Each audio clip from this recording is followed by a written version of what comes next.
ద్వారా మనిషికి అర్హత కలిగిన పథకాలన్నిటిని కూడా అమలు చేయాలన్న విధానమే ఈరోజు కాంగ్రెస్ పార్టీ విధానము. అందుకే ఈ కుటుంబానికి ముఖ్యంగా కాంగ్రెస్ పార్టీకి మహిళలకు ఇచ్చే ప్రాధాన్యత మీకు తెలుసు. ఆనాడు ఇందిరమ్మ కావచ్చు, నేడు సోనియమ్మ కావచ్చు, కాంగ్రెస్ పార్టీ పెద్దలుగా మహిళలు ఉన్నప్పుడే సంక్షేమ పథకాలు అమలు చేసినాం.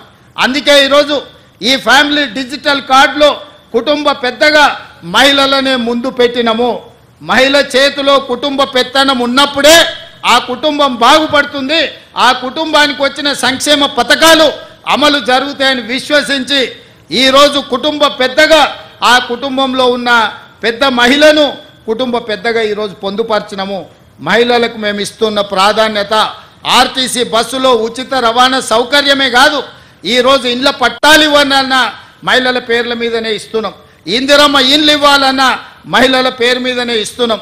ఇవాళ ఈ ఫ్యామిలీ డిజిటల్ కార్డు కూడా మహిళనే కుటుంబ పెద్దగా పెట్టి మీ వివరాలన్నిటిని కూడా నమోదు చేస్తున్నాం. కాబట్టి ఈరోజు ఈ విధానాన్ని ప్రతి ఒక్కరూ ఉపయోగించుకోవాలి. ప్రతి వాళ్ళు ఈ సిస్టంలోకి వచ్చి మీరు నమోదు చేయించుకుంటే మీకు ఫ్యామిలీ డిజిటల్ కార్డు వస్తుంది. ఈ అమలు చేసే క్రమంలో ప్రతిపక్షాలకు కూడా నా సూచన, ఏది పడితే అది వాగుడు, లేకపోతే మీరు తప్పులు, మీరు అప్పులు. పోయినానే చేసినవి రెండే. ఒకటి అడ్డగోలుగా తప్పులు చేసిండు, రెండు విపరీతంగా అప్పులు చేసిండు. ఈ తప్పులతోని అప్పులతోని రాష్ట్రం నిండా మునిగింది. ఇవాళ మేము ఏదో దాన్ని సరిదిద్దుదామని 69,000 కోట్ల అప్పుతో తెలంగాణ రాష్ట్రానికి చేతికప్ప చెప్తే 7 లక్షల కోట్ల రూపాయలు అప్పులు చేసిండు. ఇక దద్దమ్మ చెప్తాడు కంటోన్మెంట్లో నేను అంతా చేసినాను. ఎవరే నేను ఎంపీగా ఉండి 5 ఏళ్ళు కొట్లాడి నేను ముఖ్యమంత్రి అయినాక కంటోన్మెంట్ ప్రజల్ని మున్సిపాలిటీలో కలపాలని ఆర్డర్ పట్టుకొచ్చింది నేను. మీ తాత తెచ్చిండా?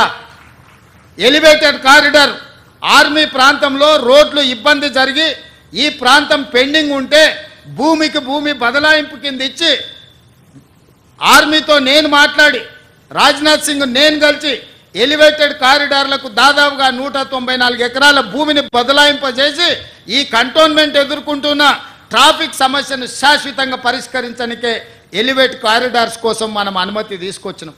ఇవాళ ఇక్కడ చాలామంది రక్షణ శాఖకు సంబంధించిన భూములల్లా ఇండ్లు కట్టుకున్నారు పేదోళ్ళు. ఇవాళ వాళ్ళకు ఓటర్ లిస్టులో కంటోన్మెంట్ ఎలక్షన్ ఉంటే వాళ్ళకు ఓటర్లలో పేరు లేదు.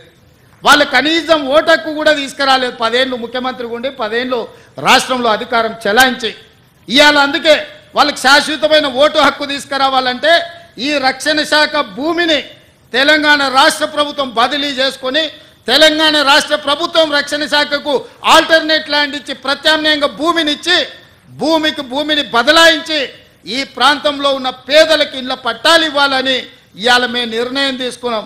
ఇంతకుముందు మిత్రుడు శ్రీ గణేష్ అదే అంశాన్ని నా దృష్టికి తీసుకొచ్చాడు.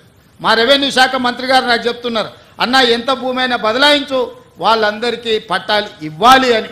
ఇవాళ ఇట్లాంటి మంచి కార్యక్రమాలు తీసుకొని మేము ముందుకు వస్తుంటే వాటి మీద సూచనలు చేయకుండా, వాటి మీద మాట్లాడకుండా ఇవాళ ఏదేదో మాట్లాడుతున్నాడు.